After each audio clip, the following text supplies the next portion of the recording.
বন্ধুরা, দক্ষিণ ডিস্ট্রিক্ট বিলাসীপাড়া ইজতেমাটা আপনারা দয়া ধর্ম করে শেয়ার করে দেবেন। এই ইজতেমাটা যে লাখে লাখে মানুষের কাছে পৌঁছে যায়। দক্ষিণ ডিস্ট্রিক্ট এই এত বড় একটা ইজতেমা হইতেছে, আর এই ইজতেমাটা আপনারা শেয়ার করে দেবেন। আর ইজতেমাটা 1 লাখ মানুষ দেখতে নিয়ে গেছে। এই ইজতেমাটা কত ভাই বন্ধু শেয়ার করে এটা দেখতে নিয়ে চাই। আপনারা দয়া ধর্ম করে বিলাসীপাড়া এই বড় ইজতেমাটা আপনারা শেয়ার করে দেবেন। লাখে লাখে করলে ভুলবো, মানে এত মানুষ এসে সীমার বাহিরে মোটামুটি ধরেন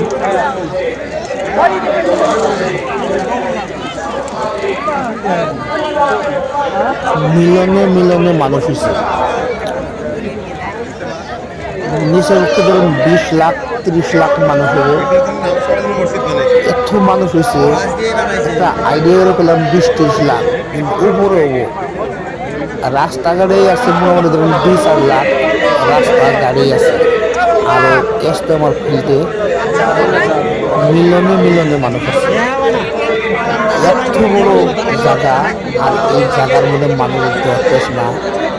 এইবারই ধরেন ইজতেমাটা মানুষ আছে, আর এত মানুষ হয়েছে সীমার বাহিরে, মানে মানুষের চড়ে কোনো জায়গায় 3 জায়গা বাদ নেই। মানুষের শরীর হাতে শরীর লাগে আছে, এত জাম। বর্তমান ধরেন পান্ডারি পান্ডারি মুসিদ করে জাম, ইজতেমার মতো জাম রাস্তার মধ্যে। ইজতেমার বোধে 30 কিলোমিটার রাস্তার ভিতরে কোনো আছে, আমি নিজের প্রমাণ। আমি গেছিলাম ইজতেমার সাইডে 30 কিলোমিটার দূরে করতে জাম, আর এমন জাম ঘন্টায় 5 জায়গায় এরকম জাম। আপনারা ইজতেমাটা আপনারা শেয়ার করে দেবেন।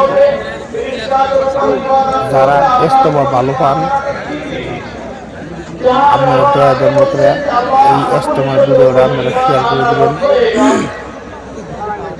যারা ভাই বেড়াদার আপনারা অনেক দূরে আছেন, ইজতেমা পাইতে পারেন নাই, তাহলে আপনারা এই ইজতেমাটা দেখে, ইজতেমার মানুষ দেখে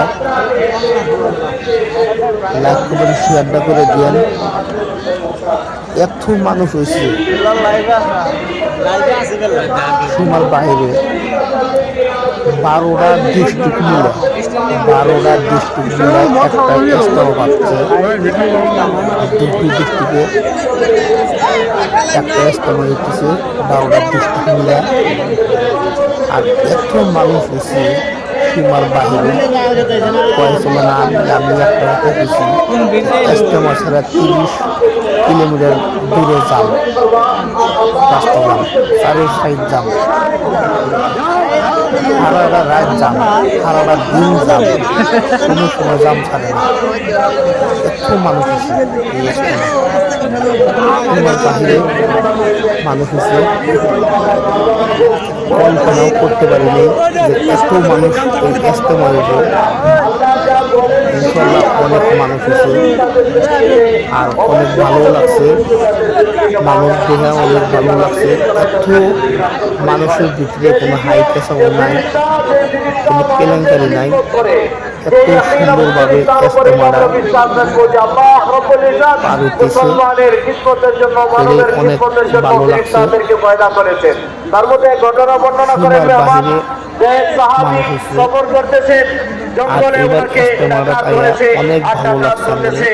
আমি তোমাকে সফল করে দেবো, তোমার সমস্ত মাল দৌলত সবকিছু নিয়ে নেবো। উনি বলতেছেন ভাই তোমার মাল লাগে, মাল নিয়ে যাও, আমাকে মেরে কি হবে? উনি বলতেছেন না আমার তরিকাই এটা, আমি কাজ এমন করে করি, আগে মারি তারপরে নেই। মান বলছে, সাহাবী বলছেন আচ্ছা তাহলে আমাকে 2 রাকাত নামাজ পড়তে দাও। এখন 2 রাকাত নামাজ পড়ে যে দোয়া করেছেন, যে ওই দোয়াতে যে 3টা আসমানের ফেরেশতা এসে গিয়েছে, আর ফেরেশতা এসে আর যে 3টা আসমানের ওই ফেরেশতা এসে যে জাকাত গুলো তাকে মারে।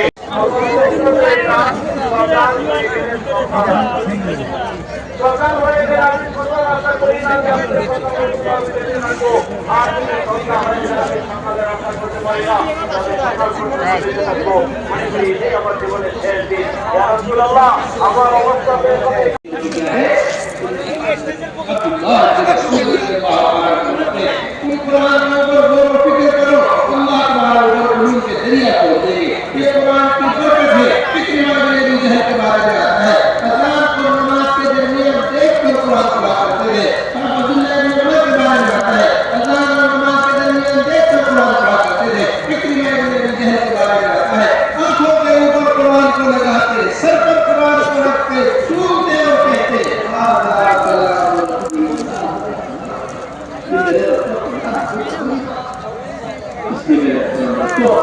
कुरान हमारी जिंदगियों में आना चाहिए।